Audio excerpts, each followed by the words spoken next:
L'article R 2213-2-1 du Code général de la collectivité territoriale de sécurité sanitaire impose à ce que les cercueils soient totalement hermétiques lors des transports aériens. Donc ça veut dire qu'un cercueil venant de France est plus sécurisé qu'un carton de Nike qui viendrait encore une fois parce qu'aujourd'hui le fret fonctionne.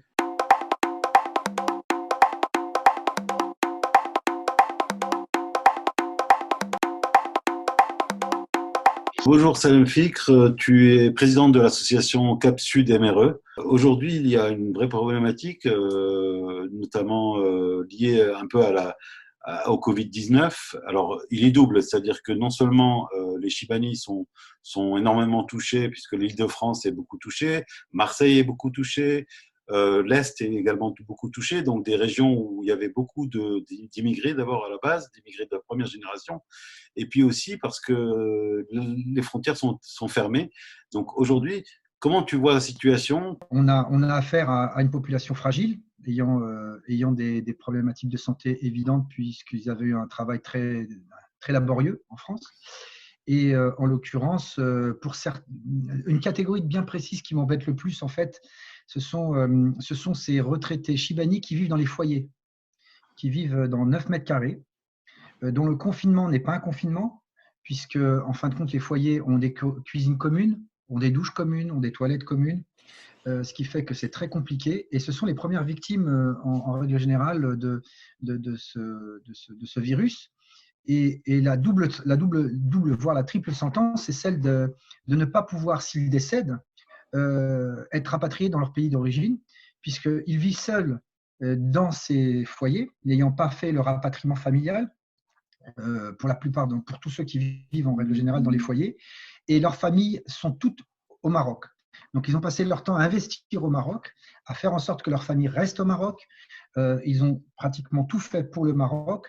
Je suis plus que fier de ce que fait le Maroc au niveau du Covid-19. C'est un exemple. Elle a mis à bas toutes les pensées occidentales. Elle a donné une leçon à l'Europe, une leçon internationale même. C'est pas seulement à l'Europe.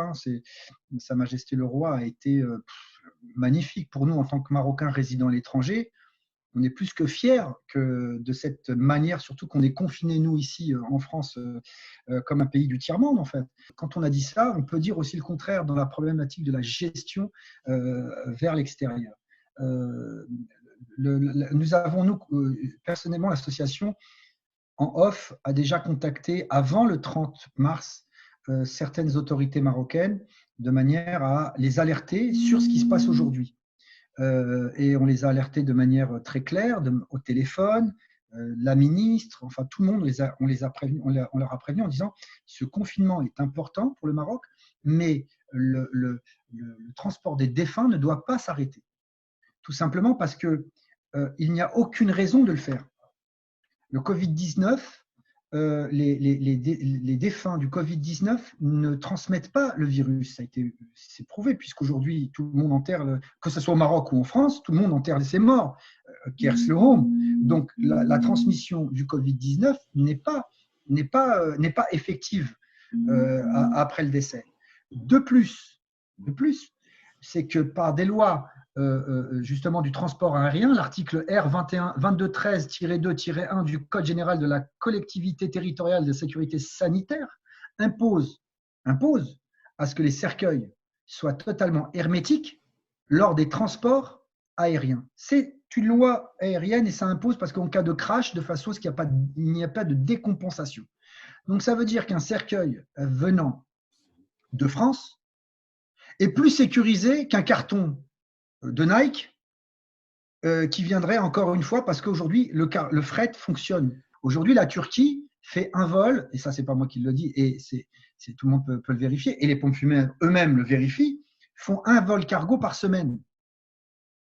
Donc, et pour les défunts et pour les vivants. Et bien entendu, dans notre demande, nous avons bien explicité que les défunts ne seront pas accompagnés de famille. Bien entendu, ça c'était évident. On n'allait pas dire en plus que ces défunts allaient être accompagnés. Bien au contraire, la seule chose que demandent les familles, qui nous appellent, c'est de dire on envoie notre père, on envoie notre mère au bled. De toute façon, il y aura toujours un cousin ou une sœur ou un frère qui est sur place, qui va récupérer le corps et qui va l'enterrer. Il n'y a rien de compliqué dans cette situation. Il n'y a rien de problématique sanitaire dans ce qu'on demande, puisque les dispositions sanitaires sont légiférées. Donc, on ne peut rien faire de mieux. Sur la question du rapatriement, est-ce qu'il y a beaucoup de Marocains de la première génération qui va se faire enterrer au bled ou plutôt qui se fait enterrer ici?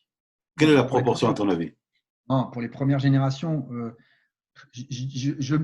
là j'extrapole, je n'ai pas les chiffres exacts, mais en faisant un petit sondage dans nos quartiers, on peut dire que 80% de nos pères ont pour objectif d'être enterrés dans leur mère patrie. Les Marocains de première génération ont comme souci premier de mourir et d'être enterrés dans leur terre, dans leur mère patrie. Et aujourd'hui, ils sont entassés dans les chambres froides en attente de l'ouverture de la fin du Covid. Aujourd'hui, il y a quand même une gestion de la diaspora qui est quand même à revoir rapidement. Parce que les conséquences, elles sont énormes. Hein, les conséquences sont énormes sur le ressenti de la population. Elle est pas terrible. On essaye d'expliciter que c'est effectivement, on n'a pas encore certaines données. On essaye mais vous savez, une famille endeuillée n'entend plus, n'écoute plus une famille endeuillée qui a perdu son père ou sa mère à qui on explique qu'elle va rester 3 semaines, 1 mois dans une chambre froide ou, comme il a été évoqué éventuellement, de les enterrer et de les exhumer. Mais quel traumatisme! C'est la double peine. Donc moi, je dis à nos ministres des Affaires étrangères et au Premier ministre, et j'en appelle même à Sa Majesté, c'est il est, au vu de la qualité du Maroc à avoir répondu sur cette problématique du Covid à l'intérieur, de prendre acte et écoute de nos demandes, car elles ne sont pas farfelues, elles sont sécuritaires, elles sont sanitaires, et on n'a pas dit qu'on avait envie c'est pas un caprice. Qu'en est-il déjà de la deuxième, puisque la première génération, je rappelle, ils ont quasiment 70, 80 ans. Aujourd'hui, il y a aussi pas mal de gens qui, finalement, maintenant, à 50, 60 ans, sont encore ont cet âge-là. Est-ce qu'eux aussi ont le désir d'être enterrés au bled, ou ce désir, il est vraiment uniquement lié à la première génération? Et les deuxième, troisième générations qui sont nés en France, qui ont des enfants en France, eux, ont plus une proportion à vouloir être enterrés dans les carrés musulmans en France, en étant le plus logique possible. Est-ce qu'aujourd'hui, il y a assez de carrés musulmans en France? Il y a un problème qui est géré d'une manière locale par les imams des mosquées des villes en question, et qui doit se gérer de cette manière-là d'ailleurs.